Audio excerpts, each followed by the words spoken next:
Welcome to the deep dive. Today, we're tackling something really fundamental. What separates a brand that sells from one that just exists? It's a huge question. I mean, think about it. We're bombarded daily. How many brand messages? Some say close to 10,000. 10,000. So just having a great product, that's clearly not enough anymore, is it? Not even close. It's just the table stakes, really. Yeah. Having something good doesn't mean anyone will notice you in all that noise. Right. We all know those businesses, don't we? Amazing offering, but they just stay hidden, invisible, forgettable. Exactly. And that's the core problem we're digging into. It's usually not about the quality. It's about, well, lacking that strong magnetic brand identity. That's what makes the difference. That's the differentiator. Yeah. So for you listening, think of this as a bit of a shortcut. We're trying to unpack why some brands just pull customers in, build that incredible loyalty. While others just sort of blend into the background, even if they sell similar stuff. And branding, it's so much more than, the visual stuff, the logo, the colors. That's just one part. People often treat it like decoration, something you tack on at the end. Right. But it's fundamental. It's how your audience perceives you. Yes. It's that mental shortcut they have to understanding your value instantly. So a really well-developed brand, it's basically your hardest working salesperson. Absolutely. Works 24/7. It draws in the right clients, builds trust before you even talk to them, and importantly, it lets you justify premium pricing. It gives you that confidence. And this isn't just for the massive corporations, is it? It's easy to think, oh, branding, that's for Nike or Apple. Not at all. Actually, I'd argue smaller businesses, even solopreneurs, have the biggest opportunity here. They can leverage authenticity, make those real connections. That makes sense, because a brand that sells, it does so by clearly communicating its unique value consistently. That's the goal. So today, we want to give you practical, proven ways to build a brand that genuinely resonates, that connects, and, well, sells. Okay, so we're aiming for a clear roadmap then. Something that helps build a brand that doesn't just exist but actually performs, drives real growth. Exactly.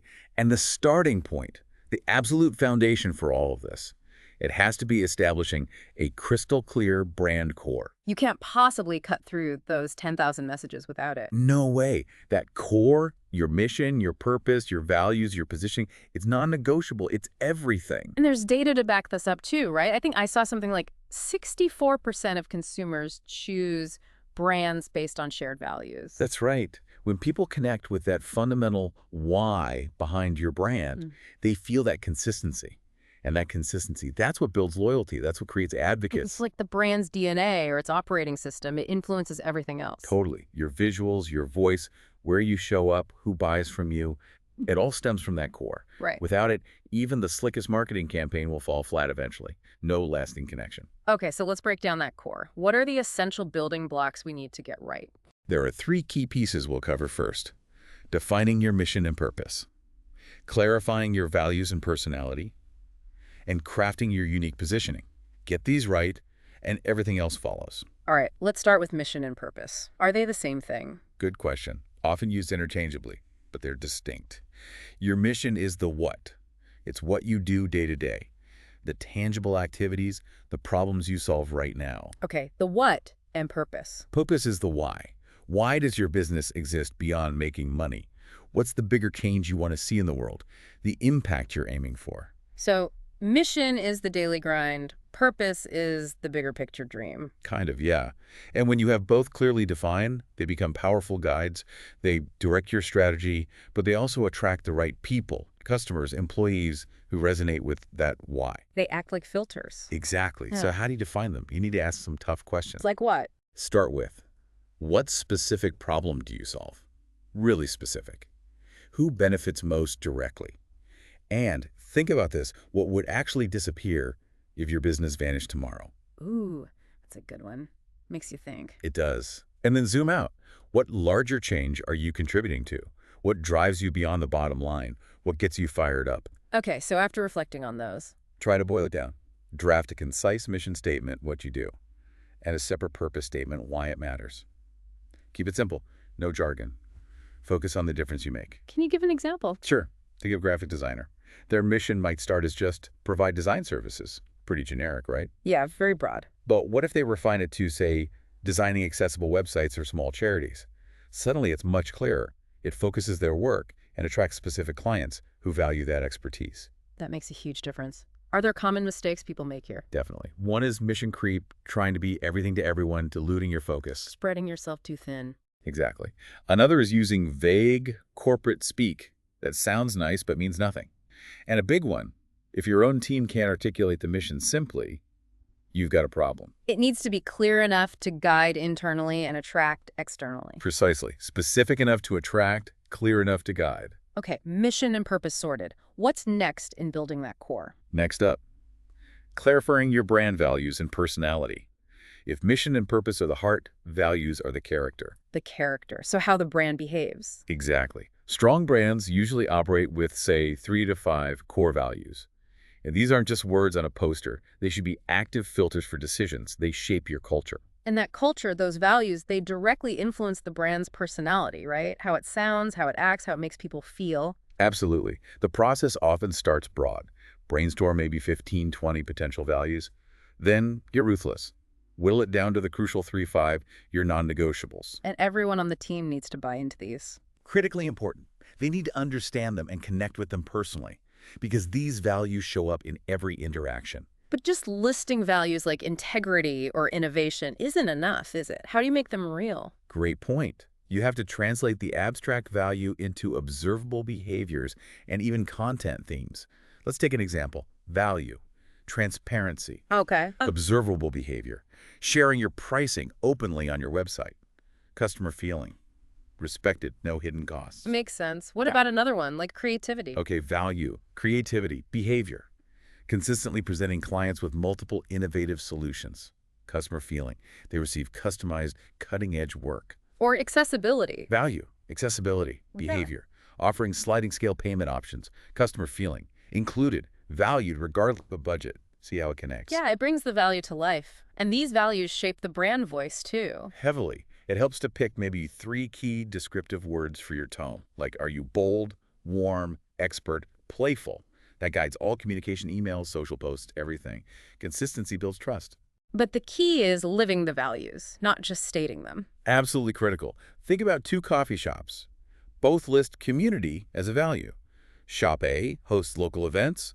Staff know regulars by name, sources locally. Okay. Shop B just has it written on their website, but operates like any big chain. Customers feel the difference. They know which one is genuine. I gravitate to the one that walks the talk. Exactly. All right, so you've got mission, purpose, values, the third piece of the core. Crafting your unique positioning statement. This is your strategic elevator pitch. It answers that crucial question, why choose you? Over all the other options out there. Precisely. And a good positioning statement doesn't just guide marketing.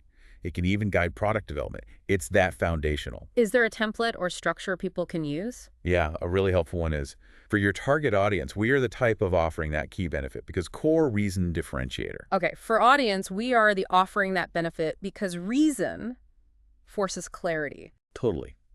Who you serve, what you offer, and crucially, what makes you unique, keeps you focused. So how do you find that unique space? It involves a few steps.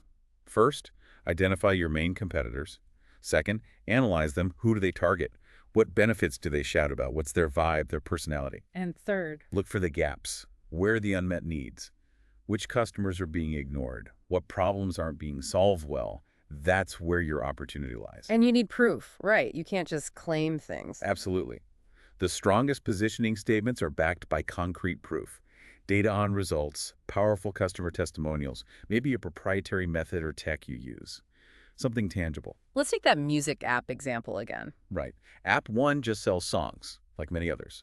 App 2 focuses on personalized playlists and social sharing features. It's addressing a different need, discovery, and connection. Exactly.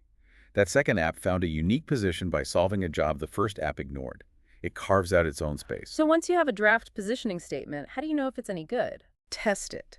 Ask yourself, is it crystal clear, especially to someone outside your bubble? Does it address a real pain point or desire your audience actually cares about? And crucially, can you prove the claims you're making?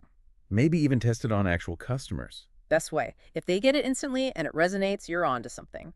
If they shrug or look confused, back to the drawing board. Yeah, and always link back to that proof. Data, testimonials, unique methods. Essential. Otherwise, it's just empty marketing speak. Okay, so mission and purpose providing the why and what, values shaping the character, and positioning defining your unique space.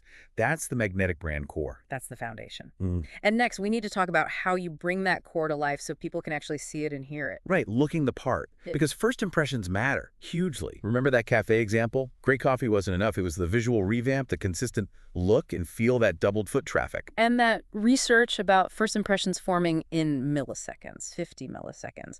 Design plays a massive role there. It absolutely does. Your visuals, your sound, they communicate your values and positioning way before someone buys anything. So let's talk visual identity. It's about translating that core into something recognizable. Precisely. It's a system. And every element, especially color, has a big impact. Research shows color boosts brand recognition by up to 80%. 80%. And it influences purchase decisions, too. Hugely. Like over 90% of purchase decisions can be influenced by color. So you need colors that align with your personality, evoke the right feeling, and stand out from competitors. And accessibility is important here, too, right? Making sure people can actually read things. Critical. Aim for WCAG AA compliance. That means enough contrast between text and background colors, basically. A 4.5.1 ratio for normal text, 3.1 for large text. Makes it readable for everyone. We have those common color associations, too, don't we? Like blue for trust. Yeah, blue often signals trust, stability. LinkedIn, Amex, green for growth, Nature Starbucks, Whole Foods. Red for energy, passion Coke, Netflix. Purple for creativity, luxury Hallmark, Yahoo. Yellow for optimism, warmth McDonald's, IKEA. General guides, but useful starting points. But it's more than just color, isn't it? What else makes up the visual system? Oh, absolutely. You need logo variations, a full word mark, maybe a smaller icon, versions for light and dark backgrounds. Typography, too. Fonts. Yes. Crucial for hierarchy and readability. Usually a primary font for headlines, a secondary readable font for body text, maybe 2 or 3 font families max. Clear sizes for headings, subheadings, body text. And the style of images you use. Your imagery style, photos, illustrations. A mood board helps define this bright and friendly. Sophisticated. It needs to match your personality, plus consistent icons. So it's a whole package. Logo versions, colors, fonts, image style, icons, layout principles. Even examples of how to apply it all across different things, website, social media, print, and always, always check back. Does this align with our mission, values, and positioning? Okay, visuals make the first impression. But what builds the relationship over time? That's where brand voice comes in. Consistency here builds trust too, maybe a 10% increase according to some studies. And it holds attention, around 20% more. So voice is translating values into how you communicate. Exactly. If visuals are the look, voice is the sound and feel. It should be recognizable everywhere. Website copy, social posts, customer service emails. Some brands even use audio branding sonic logos. I have the Intel sound. Precisely. Another layer of recognition. How do you define that voice? Start by mapping your core values to voice characteristics. Value, expertise, voice. Authoritative but not condescending. Value, approachability, voice. Conversational but professional. And then get more specific with writing principles. Yeah, create a voice pillars matrix. Value, transparency, principle. Explain complex things simply. Value, innovation, principle. Use fresh language, avoid cliches. Value, community, principle. Use inclusive language. We, our. Makes sense. And the tone might shift slightly depending on the situation. Right. Create a voice chart. Sure. Your tone in a sales email, enthusiastic, persuasive, will differ from an error message, empathetic, helpful, or a blog post, informative, engaging.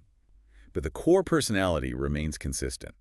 So a full voice guide would include Voice pillars with examples, do's and don'ts for words, phrases, grammar style, maybe humor guidelines, how tone adapts by channel, sample paragraphs. And when actually writing, things to focus on. Use active voice. Be specific, not vague. Address the customer as you. Vary sentence length for rhythm. Okay, we've defined the core, crafted the look and the voice. Now, consistency across everything. Absolutely critical. Consistency builds trust, and trust often leads directly to revenue increases.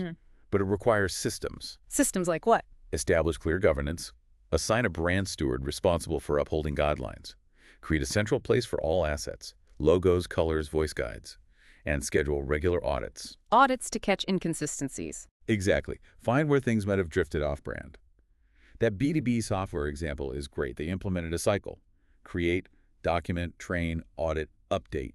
Their recognition went up 46%, satisfaction up 18%. Wow. Just from being consistent. It makes a huge difference. And the style guide needs to be a living document, A PDF, Google Doc, Notion page, easily accessible to everyone creating anything customer-facing. So regularly review everything. Websites, social emails, packaging. Everything. Sales materials, internal docs, customer service scripts. Ask.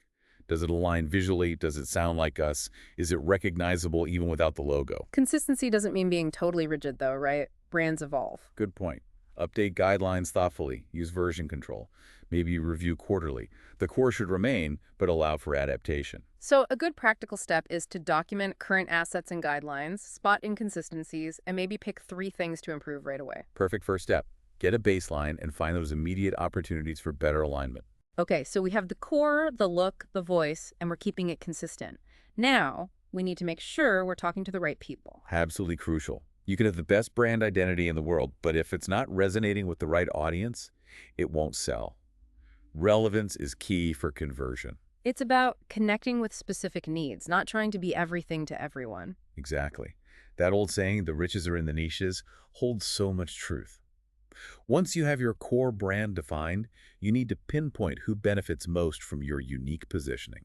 And understanding that audience means looking beyond just demographics, right? Definitely. Demographics, age, location, income tell you who they are on the surface. But psychographics, their values, attitudes, aspirations, lifestyles, tell you why they might buy. And then there's the behavioral side, especially that jobs to be done idea. Yes, JTBD. This shifts focus from who they are to what they're trying to accomplish when they use your product or service. What job are they hiring it to do? So demographics is who, psychographics is why, JTBD is what progress are they trying to make. Nicely put. You might have urban professionals, 35, 45, income over 75K, demographics. They might value sustainability and community, fear missing out, psychographics. But their job might be, help me eat healthy without the hassle, JTBD. To get that deep understanding, you need to probe further. Oh, yeah. What are the real pain points? What are their aspirations? Where do their values conflict? Who influences their decisions?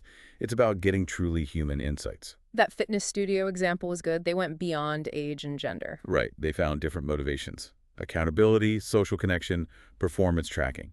By tailoring classes and communication to those specific jobs, their retention shot up. Same core brand, but nuanced delivery. And that JTBD framework, it can cut across demographics. Often does. It focuses on the situation and the desired outcome.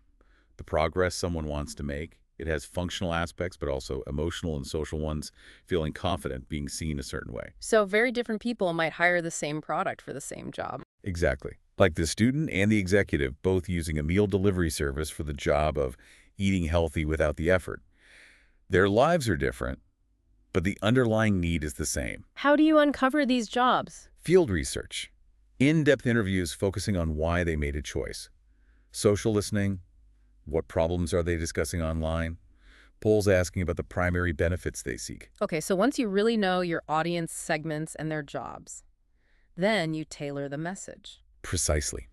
You translate your core positioning into messaging that resonates with each segment's specific needs and motivations. But, and this is key, without changing your core brand voice. It's not about being a different brand for different people, but highlighting different facets of your value. Exactly. Start with your core story. Then, for each segment, emphasize the benefits they care most about, using proof points they find compelling. Like that productivity app example. Yeah. They shifted from just feature. Yeah, from AI increases productivity by 27%, which is okay, but dry. To something more emotional. Right.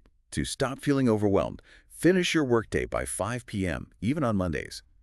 It hits the emotional pain point, overwhelm, and the desired outcome, work-life balance, directly. That was the real job. And messaging needs to adapt across the buyer's journey too. Awareness, consideration, decision, loyalty. Absolutely. You need different types of messages for each phase. Awareness is about Making them realize they have a problem or need. Triggering emotion. Aspirational stories, surprising stats work well here. consideration. Introducing your unique solution. Why you're different. Case studies, comparisons, testimonials build trust here. Decision. Giving them concrete reasons to choose you. Specific benefits, ROI calculations, clear pricing. Overcoming that final hesitation. And loyalty. Reinforcing their choice. Building the relationship. Exclusive insights community, turning customers into advocates. That niche beauty brand example illustrated this well. Yeah. Awareness, user content on skin confidence issues. Consideration, science-backed ingredients. decision, before-afters, testimonials, guarantees, loyalty, insider community, early access. It maps perfectly. It guides them through, meeting them where they are. And that strategic mapping makes a massive difference to conversion and lifetime value. So much of this seems to come down to emotion, not just logic. Hugely. Yeah. Most purchase decisions are emotional, happening in System 1 part of the brain. Brands that forge real emotional connections see much higher loyalty and lifetime value. But it has to be authentic, right? Not manipulative. Absolutely. It should stem from your core values and resonate with your audience's genuine needs and aspirations, not exploiting vulnerabilities. What are some common emotional triggers brands can tap into? Well, there's the longing, the need to connect. Brands foster this through communities, shared hashtags, achievement, the desire for progress. Brands help with tracking tools, celebrating milestones. The need for stability. Brands offer guarantees, transparency, reliability, and autonomy, the desire for control, freedom. Brands provide customization, empowerment through knowledge. And rituals can build these connections too. Yes, rituals create strong bonds, like that skincare unboxing example. It became a shared experience, satisfying functional needs and the emotional need for belonging to an aesthetic community that drove huge organic growth for them. And staying relevant means constantly listening. Feedback loops. Essential. Your audience evolves. You need regular conversations, social monitoring, data analysis. It's not static. Quarterly reviews of insights help keep your messaging and emotional connections sharp. So when you speak to the right people, with messages hitting their needs and emotions, it feels less like pushing, more like pulling. Exactly. It creates that magnetism. It draws your ideal customers in naturally. Okay, so we know who we're talking to, what moves them, and we have the core messages. Now we need a system to deliver them effectively. Right. A systematic approach, delivering the right message at the right time. You need to map it across the buyer's journey, the emotional triggers, and your proof points. It's like deepening the conversation over time. Precisely. Awareness stage. Maybe stats about a common problem? Consideration. Case studies showing your solution works. Decision stage. Clear ROI, benefits specific to them, loyalty, insider content, community building. Each step builds on the last, moving them closer. And each message should aim to trigger a specific emotion while staying true to the brand voice. Exactly. Maybe a sustainability brand triggers achievement, making a difference, and belonging, joining a community simultaneously. So the message architecture connects journey stage, target emotion, key message, and the proof point. That's the framework. And importantly, build these messages and proof points into your brand voice guidelines so everyone on the team knows how to communicate effectively at each stage. And when those messages align with your brand purpose and the audience's emotions, that's when you create those lasting connections. You turn customers into genuine advocates. All right, we've defined the brand, crafted its look and voice, connected with the right audience. Now, we need to show up where it counts. Strategic visibility. It's not about being everywhere, but being purposefully present where your audience already gathers. There's a difference between multi-channel and omni-channel, isn't there? Big difference. Multi-channel is just existing on different platforms. Omni-channel is creating a seamless, joined-up story across them. The experience feels connected, consistent. How do you choose the right platforms? Look through 3 lenses. 1, audience habits. Where do they really spend time online? What's their mindset there? Check your JTBD profiles. 2, brand personality fit. Does the platform style complement your voice? A formal brand might struggle on TikTok. A playful one might thrive. And 3, resource reality. Can you consistently create quality content and engage there, given your team and budget? An abandoned channel hosts more than helps. Exactly. It's often better to start narrow and deep. Master 1 or 2 key channels where your audience is concentrated before expanding. Concentrate your resources. Makes sense. And different platforms have different moods, right? Instagram is visual discovery. Right. Great for stories, images, video. Engagement rate is key. LinkedIn is more professional, educational. Thought leadership, case studies work well. Lead gen might be the KPI. Email is more intentional. Problem solving. Yeah. Good for value, offers. Conversion rates matter. Podcasts build deeper relationships, expertise, subscribers, listenership. YouTube for learning, entertainment tutorials, demos, watch time, retention. And the effort varies too. Some need constant updates. Definitely. Instagram, TikTok often demand more frequent content than, say, a blog or podcast. You need a mix of owned, earned, and paid media too. Owned is what you control: website, email list. Earned is others talking about you, reviews, shares. Paid is advertising. Correct. Early on, maybe focus 70% on owned, 20% on earned, great content, PR, 10% on targeted paid ads to kickstart things. Then adjust as you grow. Like that cycling apparel brand example. They focus. Exactly. Started strong on Instagram and email, building loyalty there first. Then they added a podcast. Disciplined focus led to higher engagement than competitors who spread themselves thin. So once you've chosen your channels, you need content. We talked about content pillars, those 3-5 themes connecting purpose to audience needs. How do you create content efficiently? The core to micro model is fantastic for this. Makes it sustainable, less overwhelming. Core to micro, how does that work? You start by creating a substantial cornerstone piece of content, a deep dive, like a long article, detailed video, comprehensive guide, big podcast episode, something addressing a core audience job thoroughly. Okay, the big rock. Then what? Then you strategically break it down. Extract smaller, digestible assets from that core piece. Adapt the format and message for different platforms, but keep the core voice consistent. So there's a process. Yeah, about 6 steps. 1, pick a relevant content pillar. 2, create the core content. 3, identify key takeaways or segments. 4, adapt format and language for each channel. Crucial step. 5, schedule distribution strategically. 6, track performance and refine. Like the B2B software company with the research report. Perfect example. Core report became multiple blog posts, LinkedIn videos, social graphics, an email series, a webinar, maybe 20+ pieces from one source. Consistent message, maximize reach. And templates are key for making this work efficiently and consistently. Absolutely. Use tools like Canva or Adobe Express, or even just structured PowerPoint, Google Slides templates. Store your colors, fonts, layouts. Makes creating on-brand content much faster. Same for voice. Templates with pre-written phrases, style guides. Yes. Channel-specific guides that maintain the core tone but fit the platform. Turns your brand guidelines into practical, everyday tools for the whole team.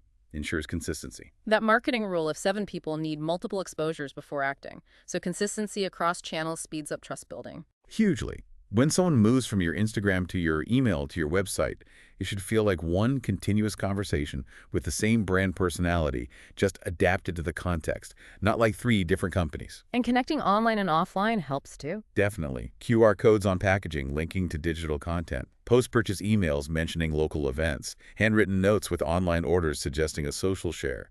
These seamless moments make the experience feel intentional, unified. How do you measure if all this is actually working? Focus on outcomes, not just vanity metrics. Crucial. Follower counts are nice, but do they lead to business?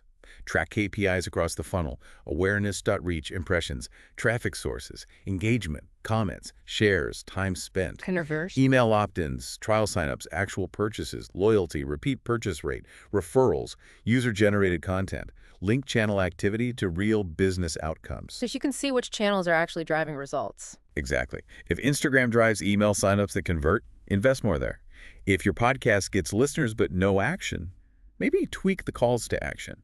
Data-informed decisions. And regular audits help keep things on track. Quarterly checks. Yeah, use a checklist based on your guidelines. Visual consistency, message alignment, clear CTAs, catches disconnects between intended and actual experience. So strategic presence, consistent valuable content, turns the brand into an active growth engine. Precisely.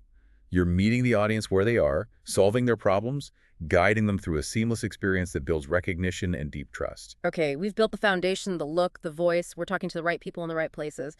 Now, turning that trust into actual transactions, revenue. This is where it all comes together. Bridging awareness to sales authentically without being cushy or off-brand. It starts with confidence, right? People need to trust you before they buy. Absolutely. Trust signals are subtle but powerful.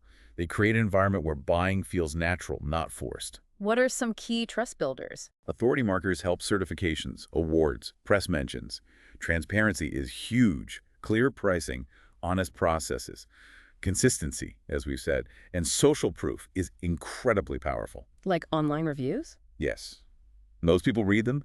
They expect to see a decent star rating, often 4 stars or more, before even considering a business. So sprinkle these trust signals everywhere. Strategically, yes. Homepage, testimonials, press logos to encourage exploration, product pages, customer reviews alongside specs and images boost add to carts. Checkout. Security badges, guarantees reduce hesitation. Even post-purchase emails can reinforce trust. That skincare brand adding reviews saw a big jump in checkouts. Yeah, 26% increase. It wasn't just showing praise, it was transparency and social proof, aligning with their core values of honesty and quality. And removing friction is important too. Hidden fees, complicated checkouts. Big turnoffs, make pricing crystal clear, streamline checkout, fewer fields, intuitive flow, offer risk reversal, clear return policies, money-back guarantees show confidence in your offering. And even the language in these transactional moments should reflect the brand. Definitely. A premium brand might have a perfect fit promise, not just a return policy. Visuals too, payment badges, support links should use brand colors, fonts, consistency everywhere. People rarely buy on the first visit, though. That stat about 68 touches. Exactly. Nurturing is key. It's bridging that gap from initial curiosity to confident commitment by providing value along the way. And nurture sequences should align content with the buyer journey stages. Yes. Awareness stage. Is this relevant? Educational content, helpful tone, consideration. Can this solve my problem? Case studies, demos, decision. Is it worth it? Clear pricing, ROI comparisons, loyalty. What else can they offer? Insider tips, community, reinforcing the relationship. Email is still king for nurturing, especially personalized email. Often delivers the best results. A good nurture funnel welcomes personally, offers insights on the problem, provides proof, testimonials, highlights unique benefits, maybe adds gentle urgency. Each touch point should hit a job to be done or emotional driver. Like that B2B software company's email sequence for trial users. Great example. Tutorials addressing pain points, success stories relevant to the user, personalized usage tips based on their activity. Highly automated but felt personal. Resulted in a 32% conversion rate from trial to paid. Wow. And the key is maintaining the brand voice, even in automated messages. Critical. Even password resets should subtly reflect your personality. Sometimes that unexpected touch in a functional message really resonates. And review these sequences regularly, quarterly, to keep them fresh and effective. So when the offer itself aligns perfectly with the values and the problem you've been talking about, conversion feels natural. Exactly. It creates conversion momentum. The purchase feels like the logical next step, not a hard sell. And the offer structure matters. Low-risk entry, hero offer, premium options. Ideally, yes. Entry point, trial, consult, intro product lets them experience value. Hero offer solves the core problem. Premium continuity, subscription, membership deepens the relationship. And every offer must reflect your mission, values, positioning. If it doesn't fit the brand's essence, it doesn't belong. And the post-purchase experience is vital for loyalty. Just as important. Good onboarding for quick wins. Unexpected delight moments. Reinforcing personality, handwritten note, bonus resource. Timing review requests strategically when they're happy, and seeing results, not immediately after purchase. That fitness studio adding a premium tier aligned with their community value. Perfect example. It supported their core value, felt authentic, and increased customer lifetime value by 27%. When offers extend the brand promise, customers stick around and spend more. So conversion isn't a separate step, but an outcome of the relationship. Precisely.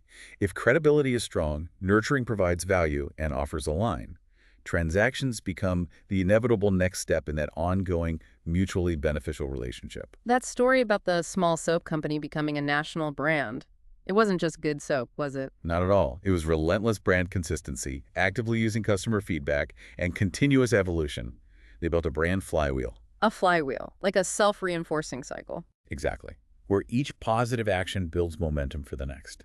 All the elements we've discussed, core, expression, audience connection, visibility, conversion, they don't just sit there. They work together in a system. So how do you take all these pieces and turn them into that self-sustaining growth engine? That's the power of the brand growth flywheel concept. Unlike a funnel where people drop off, a flywheel generates compounding momentum. Each rotation makes it more efficient. How does it break down? What are the stages? Roughly 6 stages, mirroring what we've covered. 1. Brand core. Refining positioning. NPS, perception surveys. 2. Brand expression. Unified look, voice, recognition, design, adherence. 3. Audience. Deepening understanding. Engagement. Sentiment. 4. Visibility. Strategic presence. Share of voice, mentions. 5. Conversion. Trusted transactions. Conversion rates, VIC. 6. Advocacy. Turning customers into promoters. Referral rate. User-generated content. And the key is that each stage feeds the next. That's the magic. It connects the functional needs, the metrics, with the emotional needs, the customer experience. Can you give an example? Core positioning provides functional clarity and emotional resonance. Right. Consistent expression builds awareness and trust. Understanding the audience allows relevant content and a feeling of belonging. Visibility creates awareness and anticipation. Smooth conversion delivers value and satisfaction. Advocacy builds community and pride. And digital tools can help speed this up, provide leading indicators. Yeah, tools like social listening platforms give real-time perception insights.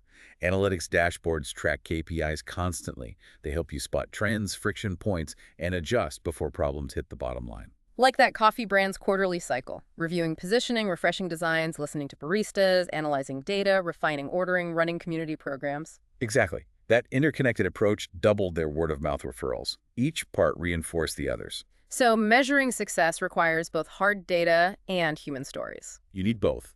Build a living brand dashboard.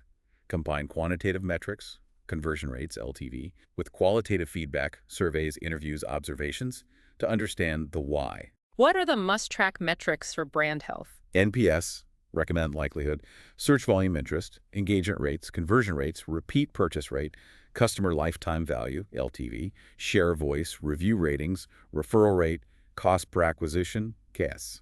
And the focus should always be on relevance. Relevance across segments and touch points. Because relevance is what drives action, often more than clever marketing. How do you gather those qualitative insights effectively? Customer roundtables, focus groups, UX recording tools, feedback surveys, and key moments.